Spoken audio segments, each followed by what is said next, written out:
শুভ বিকেল বন্ধুরা, তোমরা সবাই কেমন আছো? আশা করি ভালো আছো।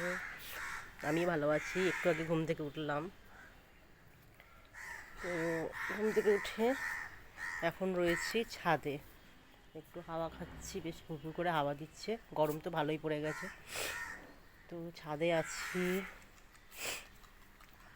কালকে একটা ফুল গাছ কিনলাম, দেখো কত সুন্দর ফুল গাছটা।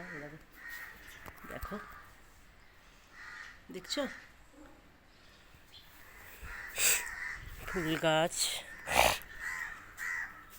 তোমার আর একটা দেখাচ্ছি, দেখো।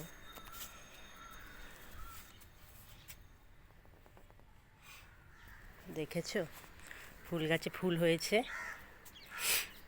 তাই একটু ছাদে উঠে একটু পাইচারি করছি। ঠিক আছে বন্ধুরা, আর কি কথা বলবো, এখন তো পাইচারি করছি, সেরকম কথা মানে এখন নেই। তো তোমরা সবাই কেমন আছো, কে কী করছো? ঠিক আছে, রাখলাম, টাটা।